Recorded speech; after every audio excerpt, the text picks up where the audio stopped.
Confieso que dejé que mi mejor amigo fuera a la cárcel por un crimen que cometí yo. Hay errores que uno comete en un segundo y paga toda la vida. Yo cometí el mío a los 19 años, y dejé que otra persona pagara por él durante 4 años. Hoy, con 32, finalmente puedo decirlo en voz alta. Miguel y yo éramos inseparables desde los 12 años. Crecimos en el mismo barrio, fuimos al mismo colegio, compartimos todo, los sueños, los fracasos, las primeras cervezas, las primeras decepciones. Era el tipo de amistad que uno cree que dura para siempre, la clase de persona que uno llama a las 3 de la mañana cuando el mundo se derrumba, y sabe que va a contestar sin importar la hora ni el motivo. Esa confianza ciega que uno solo construye con alguien a lo largo de años de compartir absolutamente todo. Yo venía de una familia con más recursos que la de Miguel. No éramos ricos, pero teníamos lo suficiente para que las cosas no fueran tan difíciles. Él vivía con su mamá y 2 hermanos menores en un apartamento pequeño donde el dinero nunca alcanzaba completamente. Esa diferencia nunca nos importó, o al menos eso creíamos los dos en ese entonces cuando éramos jóvenes, y pensábamos que la amistad era suficiente para superar cualquier cosa que la vida pusiera en el camino. La noche que cambió todo fue un viernes de octubre. Teníamos 19 años y estábamos en una fiesta en casa de un conocido del barrio. Yo había bebido más de la cuenta, mucho más de lo que debería. En un momento de la noche, completamente fuera de control y sin pensar en absoluto, agarré el teléfono de alguien que estaba descuidado en una mesa. No lo pensé. No calculé las consecuencias. Simplemente lo hice con la impulsividad estúpida de alguien que no mide nada, lo guardé en mi bolsillo y seguí la conversación como si nada hubiera pasado. Era un teléfono caro y nuevo. El dueño se dio cuenta al rato, y armó un escándalo en medio de la fiesta.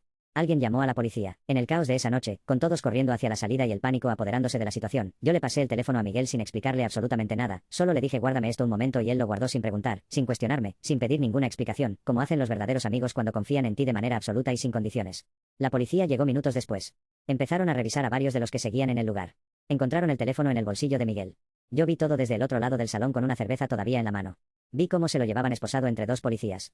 Vi la cara de confusión absoluta que puso cuando lo estaban sacando por la puerta, una cara que decía, ¿qué está pasando? Porque genuinamente no entendía lo que estaba ocurriendo. Él había guardado el teléfono sin saber de dónde venía ni de qué se trataba. Y yo no dije nada. Me quedé completamente paralizado contra la pared. El miedo fue más grande que todo lo demás en ese momento, miedo a la policía, miedo a mis padres, miedo a las consecuencias de admitir lo que había hecho. Me convencí a mí mismo en ese instante de que todo se iba a aclarar solo, de que Miguel podría explicar fácilmente que no sabía nada, de que el malentendido se resolvería en unas horas, y los dos nos íbamos a reír de esto tiempo después. No se resolvió en unas horas. Miguel no tenía abogado privado. Su mamá no tenía dinero para pagar uno. Le asignaron un defensor público que apenas tuvo tiempo de revisar su caso entre decenas de otros expedientes acumulados. El dueño del teléfono insistió en la denuncia y no aceptó ningún acuerdo extrajudicial. Había cámaras en la entrada de la casa que mostraban claramente a Miguel saliendo con el teléfono en la mano. Nadie grabó el momento en que yo se lo di dentro del salón oscuro y lleno de gente. El proceso judicial duró varios meses. Yo fui citado a declarar como testigo, no como responsable de nada. Me senté frente al juez, levanté la mano y juré decir la verdad. Dije que no había visto nada. Dije que estaba en otra parte del salón cuando ocurrió el robo.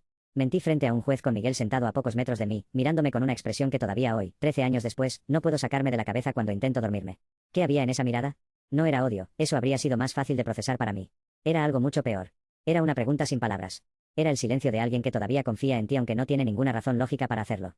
Era la mirada de la persona que más te conoce en el mundo esperando que hagas lo correcto. Miguel fue condenado a 4 años de prisión. Por robo. Por un teléfono que yo robé en un momento de estupidez, y le puse en el bolsillo sin que él lo supiera ni lo pidiera ni tuviera ninguna forma de imaginar en qué se estaba metiendo al hacerme ese favor tan simple. Los 4 años siguientes son los más difíciles de describir porque desde afuera parecían completamente normales. Entré a la universidad, conseguí trabajo, tuve relaciones, celebré cumpleaños, fui a vacaciones. Seguí con mi vida como si el mundo no se hubiera roto esa noche de octubre. Por adentro cargaba algo que no tenía nombre exacto, algo que no me dejaba dormir completo ninguna noche, que aparecía en los momentos más inesperados, y me recordaba con precisión exactamente lo que había hecho, y lo que había dejado de hacer cuando importaba de verdad. Fui a visitarlo una sola vez durante los 4 años que estuvo preso. Solo una vez, al año de estar encerrado. No pude volver después de esa visita. No pude mirarlo a los ojos más de 1 hora sin sentir que algo en mi pecho se aplastaba por dentro. Le llevé cosas que necesitaba, le pregunté cómo estaba, escuché sus respuestas con una sonrisa que me costó más esfuerzo del que nadie podría imaginar. No le dije la verdad ese día. Salí de ahí y no volví. Cuando salió 4 años después, era una persona diferente. No diferente de manera completamente obvia, seguía siendo Miguel en muchos sentidos, seguía teniendo esa forma particular de hablar que yo conocía de memoria. Pero algo fundamental en él había cambiado. Era como si una parte esencial de él se hubiera quedado adentro y no hubiera salido con el resto. Nos vimos un par de veces en los meses siguientes. Las conversaciones eran cordiales pero completamente vacías. La amistad de toda la vida no estaba ahí. Ninguno de los dos la mencionó. Un día dejamos de llamarnos y eso fue todo. Sin pelea, sin conversación difícil, sin despedida formal. Solo silencio que se convirtió en distancia permanente. Lo he buscado en redes sociales en varias ocasiones. Sé que está bien, tiene trabajo estable, tiene pareja, parece que reconstruyó su vida con mucho esfuerzo. Eso me alivia y me duele exactamente al mismo tiempo. Me alivia porque sobrevivió lo que yo le hice. Me duele porque sé que esa reconstrucción tuvo un costo enorme que él no tendría que haber pagado. Nunca le he dicho la verdad. Nunca le he pedido perdón. Y la pregunta que me persigue desde hace 13 años sigue siendo la misma, si alguna vez debería hacerlo, si hablar aliviaría algo real o simplemente abriría heridas que él ya cerró a un costo que no me puedo imaginar del todo. Lo que más me pesa no es el tiempo que perdió, aunque eso me destroza. Es que él nunca hizo nada malo. Guardó un objeto sin saber qué era porque su mejor amigo se lo pidió. Y pagó 4 años de su vida por eso mientras yo seguía con la mía. ¿Tú qué harías en mi lugar? ¿Buscarías a Miguel después de 13 años y le dirías la verdad, o dejarías las cosas como están sabiendo que él ya siguió adelante con su vida? ¿Crees que hay momentos en que la verdad hace más daño que bien, o crees que todo el mundo merece saber la verdad sin importar el tiempo que haya pasado? Déjame tu respuesta en los comentarios. Y si tú también cargas con algo que no has podido decirle a nadie, este canal existe exactamente para eso.